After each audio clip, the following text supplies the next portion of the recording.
PT Garuda Indonesia Tbk bakal melaksanakan penambahan modal tanpa memberikan hak memesan efek terlebih dahulu atau private placement. Opsi ini untuk memulihkan kinerja dan penguatan struktur permodalan emiten. Mengutip keterbukaan informasi Bursa Efek Indonesia yang dipublikasi pada Jumat, 28 November 2025, dalam pelaksanaannya, GIA menerbitkan 315.610.920.000 saham seri D dengan nilai nominal Rp75 per saham dan harga pelaksanaan yang sama, yakni Rp75 per saham. Seluruh saham baru tersebut diambil oleh PT Danantra Asset Management atau DAM, holding di bawah pengelolaan Badan Pengelolaan Investasi Daya Anagata Nusantara. Dari aksi korporasi ini, maskapai penerbangan nasional memperoleh tambahan modal sebesar Rp23,67 triliun, yang berasal dari konversi pinjaman pemegang saham sebesar Rp6,65 triliun, serta setoran tunai yang mencapai Rp17,02 triliun.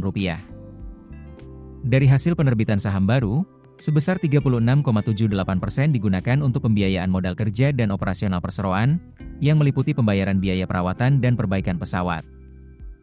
Kemudian, 63,22% dialokasikan untuk peningkatan modal kepada PT Citylink Indonesia yang meliputi pembayaran biaya perawatan dan perbaikan pesawat, serta pembayaran atas utang pembelian bahan bakar pesawat kepada PT Pertamina.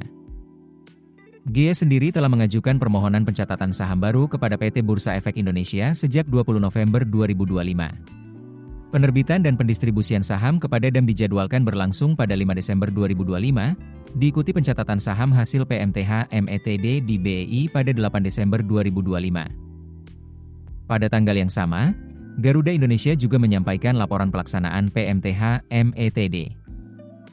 Setelah aksi korporasi selesai dilaksanakan, jumlah modal ditempatkan dan disetor penuh perseroan meningkat signifikan dari Rp91.480.783.837 lembar saham menjadi Rp407.091.703.837 lembar saham.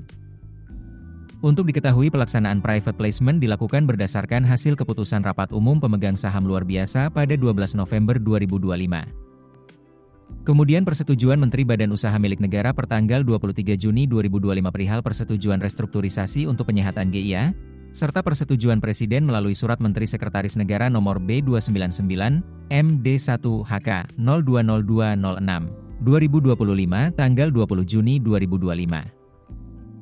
Selain menerbitkan saham baru, GIA juga tengah melakukan finalisasi rencana inbreng aset GMF AeroAsia dan PT Angkasa Pura Indonesia.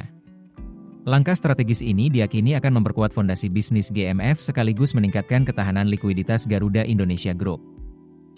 Wakil Direktur Utama Garuda Indonesia, Thomas Untoro, menjelaskan inbreng aset menjadi komponen utama dalam roadmap pemulihan ekuitas perusahaan. Melalui skema itu, GMF AeroAsia akan menerima aset non-tunai berupa lahan seluas 972.123 meter persegi senilai Rp5,66 triliun dari API. Thomas menyebut, inbreng aset diproyeksikan dapat mengerek fundamental GMF secara signifikan, membalikan posisi ekuitas dari minus $248,99 juta AS menjadi positif $102,87 juta AS. Keputusan bisnis terbaik datang dari data, bukan tebakan. Mudah berlangganan Business Insight dengan subscribe with Google.